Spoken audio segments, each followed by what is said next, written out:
Oi pessoal, tudo bom com vocês? Um abraço para vocês que estão aqui ligados com a gente mais uma vez no Conexão Jovem. E eu, como sempre, tenho um prazer enorme de receber vocês aqui comigo na minha casa, para juntos nós refletirmos do ponto de vista espiritual sobre os diversos temas que são abordados aqui em nosso programa. Eu separei aqui alguns versos que ajudam a compreender, do ponto de vista bíblico, o que a gente ouviu aí no estúdio, o bate-papo que nós tivemos a respeito do emprego, da importância do primeiro emprego. Eu vou ler Gálatas para vocês, capítulo 1, verso 1, que diz assim: Paulo, apóstolo não da parte de homens, nem por intermédio de homem algum, mas por Jesus Cristo e por Deus Pai, que o ressuscitou dentre os mortos. Eu leio um outro texto para vocês. Colossenses capítulo 1, verso 1, que diz assim: Paulo, apóstolo de Cristo Jesus, por vontade de Deus, e o irmão Timóteo. E leio a segunda carta de Paulo a Timóteo, onde ele diz assim: Paulo, apóstolo de Cristo Jesus, pela vontade de Deus, de conformidade com a promessa da vida que está em Cristo Jesus. Esses três textos que eu li são apenas alguns exemplos da maneira como Paulo se via e como ele se autodeterminava e como ele se apresentava para as pessoas. A impressão que a gente tem quando a gente lê esses textos é que a profissão de Paulo era ser apóstolo, né? Ele diz: Paulo, apóstolo de Cristo Jesus. Só que ele diz assim: não pela vontade dos homens, mas por vontade de Deus. E quando nós lemos as cartas de Paulo, muitas vezes nós temos a tendência de ambientar essas cartas na realidade dos nossos dias presentes. Nós imaginamos Paulo como uma espécie de pastor, de bispo, de líder de uma grande comunidade eclesiástica. E de fato ele era um pastor de pessoas, ele era um líder. Mas nós tendemos a ver isso como uma espécie de profissão ou atividade remunerada de Paulo, quando na verdade não era. Se você lê o texto da Bíblia, principalmente o livro de Atos, que narra a vida de Paulo, você vê ali que Paulo era um fabricante de tendas.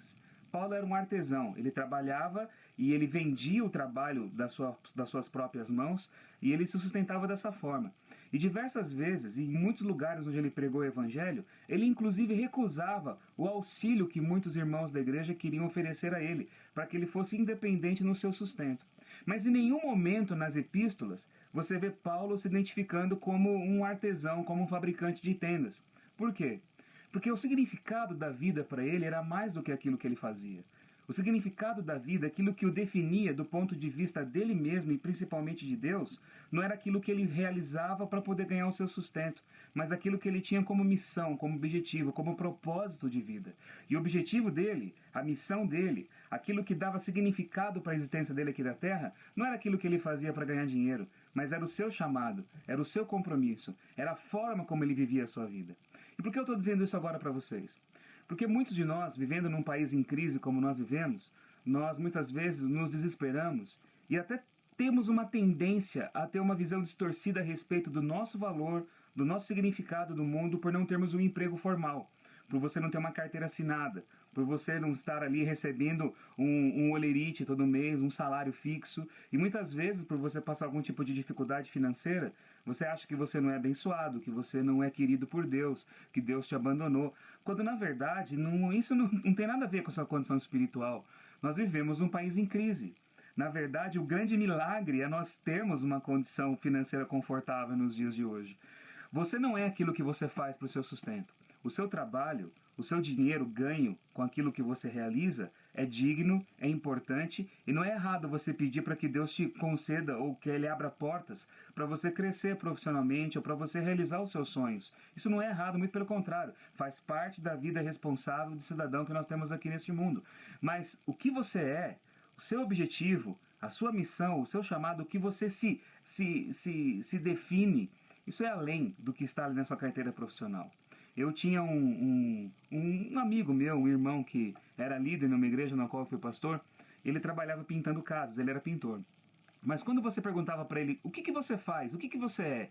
Ele nunca se apresentava como pintor. Ele dizia: eu sou um ministro de Jesus. Eu pinto casas para poder pagar minhas contas e para poder viver. Mas eu não sou um pintor, eu sou um ministro de Jesus. Na condição de ministro de Jesus, para poder sobreviver, eu realizo esse tipo de trabalho. É essa concepção a respeito de você mesmo que você precisa ter. E eu espero que a palavra de Deus te ajude a ter essa visão correta sobre o seu significado. Um grande abraço para você e até a próxima.